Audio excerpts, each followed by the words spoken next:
All right, what's up? Here we are with another trading recap. Today I'm finishing up $56. I'm going to try to keep this recap short. So, high on the day, I think I was up 108 at like 9:45, and it doesn't show 108, but I remember seeing, at a moment I was up 108, and I ended up taking a $50 loss in EOSE, dropping back down to like $58 or so. Tried to make it back, but like after that, there was just no more opportunity, and I could not make my money back at all the rest of the day. So I pretty much just sat here looking at a screen for my whole day.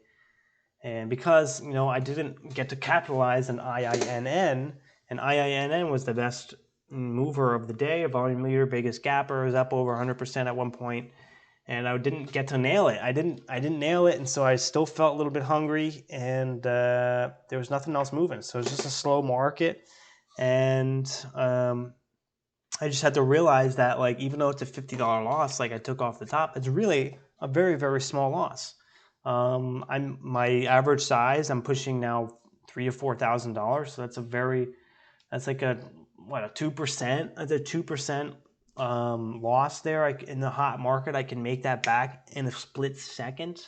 When you're having that continuous opportunity back to back to back, that's really nothing. It's just that in the slow market, mentally, like a $50 loss or a 1 or 2% loss for you, 1 or 2% loss for me is like, it's starting to feel big because like I can't make that back as fast as I could have back earlier in the year or last year, or during the oil runners when the market was really hot. And so that's just it's a little bit of a tug of war mentally with me. Just been staying sized down for most of my trades. Unless there's something A quality, I will stay very sized down, and it's limiting my winners, but it's also limiting my losers. And I don't want to be having so many red days again like I did in June.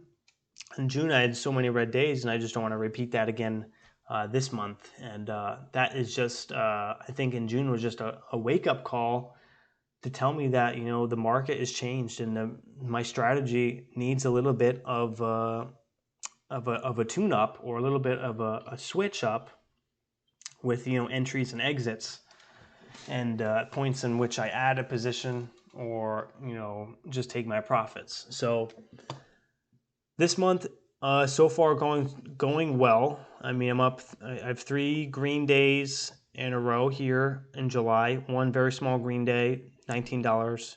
Then a nice green day, 341, and then another small green day, 55.85. So at least staying green is good. So hopefully gonna keep that momentum this month, and maybe we'll get some better runners for July. Usually every month we get a couple good runners, so I'm looking forward to see what we got for July. So let's go through these trades before this freaking recap gets too long. I just love to talk, I guess. So here we go. Traded works here pre-market. Volume is coming in on the break of $1. I was looking for a hold of $1 and now some continuation through 105, but we had a little bit of false breakout there. I took it off. And then here at the open, I tried getting that breakthrough $1, and I didn't get didn't get a chance to really size up as much as I'd like, and I was a little bit high on the entry, and I took it off for a small win. So overall, works like a $2 winner, I think, at the end of the day. IINN was the best of the day here. I was trying to get into this to look for that breakthrough 217. It was curling up, volume coming in, and it just kept getting sold into on the tops of these candles. So anytime I was adding to my position, looking for that breakout, it would pull back, and I would have to take a small loss, and that happened like 2 or 3 times. Here I went for a dip buy off the off the VWAP, which is actually a pretty good trade there for the break back over $2. That wasn't too bad. And then here I went again here for that. So it's sort of like I would say like a A, B, C, or like some sort of bull flag setup pattern here. Here you could see this here, and I was looking for that breakout. Here's this flag. Looking for that breakout, starting to average in 208. Now getting in at 210, 211. Looking for that move past 217. We get that false breakout. Another small loss there. So at this point, I'm down 80 bucks on the day. Down 80 bucks on the day. Then it finally decides to curl up, and I start getting in. But at this point, I'm only making back losses, and I get back to break even on the day on this trade here. Pretty much just averaging into for the break of 320. Got the break of 320. Taking my profit, adding back on a micro pullback here, and then selling up at 225 and 230. So I pretty much was back to break even there, and then here I tried to do some dip buys off the support, and you know 1 cent here, 1 cent there, like $5 between the two trades. And then here at the open, this did the same thing as it did with MTech yesterday. Just immediately at the open, rips up. So here on IINN, pops up, holds. So I take my position at 233 after it does a little bit of a micro pullback on this first candle, but it was holding. So I was looking for, you know, a little bit of a move, and I actually got a bad fill. I was actually a break-even trade. But then I get back in at 233 for the hold of this level. And now I'm looking for the break of the high. But then I see EOSE start moving. I'm like, oh, well, this could move up to past $2 because I was looking at the daily chart. And so I sell this position, which was a mistake, and then try to go over to EOSE, which didn't really move. And then I missed this. So I only got 30 bucks on that. And then I come back to IINN after I missed this, and then I get in on this pullback. I get a quick scalp dip here, 2 cents. And then it dips more, reclaims at 90 EMA. For this candle flips green, it's holding. So now, you know, traders are buying anything under that previous pre-market high. They think, and that's a bargain price. So they bought that up. I get back in at 243. I'm like, support pre-market high. Now we're looking for a move up, and I sell too soon because it was the market, you know, the market here on IINN was so thick. Like the tape was so thick, it was hard for me to read the momentum shifting back and forth because there's just so many thick buy orders and sell orders. It's very hard for me. You know, it was easy for me to get spooked when I saw like a big order on the ask, and I was like, oh crap, this might dump. And I was, you know, this could have easily dumped down to 225, but it never actually got to that point. But this was probably the best move of the day if I could have held a little bit longer.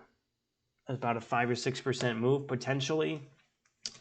And I probably could have added into something like that. But I don't know, it was very extended. I just felt very spooked by IINN. I was feeling like that there was so much risk to the downside for some reason. I just felt like a lot of sellers. It was very thick. So I just never knew when the top was in. And I mean, really, I should have just held on to it. You know, this candle here showed me that there was strength, showed me that there was buyers. I should have, you know, at least took a little bit of risk here, you know, at least risked a couple cents instead of taking it off for break even and seeing, you know, where it could go. And then after, you know, starts to push higher, then, you know, even if I sold up after, you know, 240, 254, 255, that's still a $100 winner. You know, so I could be up like 150 bucks on the day, 160 bucks on the day. I think at this point here, I'm only up like 60 bucks. Then I tried to do some scalping here off the VWAP, looking for like a bounce on the 5 minutes chart here off the VWAP. So we have the ascending support here and then support here at 240 on the 5 minute. So I thought we'd see a significant bounce, maybe a curl up back through the high. So that's why I was getting in down here, but nothing really happened. So I think at the end it was like maybe a small winner after all those trades. And then EOSE, I traded EOSE. Here, I was looking for this candle to break over 65 and maybe make a run up to the high. After this candle got bought up, I thought, you know, this could make a move here, but this candle got stuffed, took it off for break even. Here, then I was looking for this curl up through 175 and getting in here at 69, looking for that breakthrough 70, got through 70, taking a little bit of profit, adding back. I'm just trying to look for that 175, and it never comes. And then I think on this candle here, I add up at like 73, looking for 75, and then it dumps down here to 67. And I take a loss there. That's where I took that $50 loss. And then here, you know, giving it a little bit, a couple more tries here, but it never happens. I try going back in, smaller size, never happens. So, and then that's it for EOSE. And all right, it's already a 10-minute video. Gotta make it a little bit faster here. IINN. I try, you know, I'm sitting here all day trying to get some sort of move here. You know, waiting for like some sort of midday runner, power hour runner. Nothing happens, so I'm pretty much taking some boredom trades down here off of the double bottom at 210. Just yeah, actually it would have worked out, but my impatience worked against me. I shouldn't even be trading underneath the VWAP. Nothing happens underneath the VWAP as long. Nothing good happens after being under the VWAP. So, and then here again, here I'm trying to look for that move to squeeze out shorts past 230 here. But never happens. So I get shaken out here, and then here we get this 1 minute dip holding 90 MA. I get in 1,000 shares, make a quick 2 cents there, and I made back pretty much my losses from there and there. So nothing really happened there. And then KAL, I made a couple bucks on this move here. 1 minute pullback, trying to get some continuation. So small winners. Works, I did Works already. XAir, this was a terrible one. I should never even taken this. But here I go for a dip. The spread's huge, first of all. So I'm buying on the bid. Here I get in at 53, immediately sell on the 63 at the 59 on the ask. Then it dumps down here to 43. I get in here at like 53 or something. Yeah, I get in at 53, looking for a bounce off the 90 EMA. I already touched the 90 EMA, so I was thinking we'd see some sort of 10 cent, 20 cent pop. And then just out of nowhere, rug gets pulled, dumps down to 30s, and I saw 32. And that was like an instant $20 loss. So then we got TTNP. TTNP going for a scalp, bounce off of $1, break even trade. REV. Again, here, REV, here getting a dip, 29 off the 90 EMA. It's quickly selling it for a 2 cent gain. So that was, what, a $2 gain. And I think that was it. Yeah, so nothing really happened. I hung around after 9:45. I was up 9:45. I was up $67 on the day. And just hung around, try to get something maybe up till 4. I mean, hanging around, see, you know, if you get something, some sort of move up until 4 o'clock, but nothing happened. Took some boredom trades, and yeah, very slow day overall. If you nailed IINN and walked away, that was the best probably outcome for any small cap trader. But I didn't get to capitalize on it, and that caused me to hang around a little bit longer than normal because I felt hungry because I didn't get to capitalize and nail IINN when I had the opportunity to. So I guess tomorrow, you know, at least I'm green though. You know, it's good to be green. Can't really complain. It's not the hottest market, so you know I can't be beating myself up for being green in a market like this. You know, just gotta wait for momentum to come back. It's gonna come back, and when it does, then I'm going to get back to my normal size and push. And we're going to see huge movers. We're going to see 2 or 3 over 100% gainers in one day. We're going to have those days again.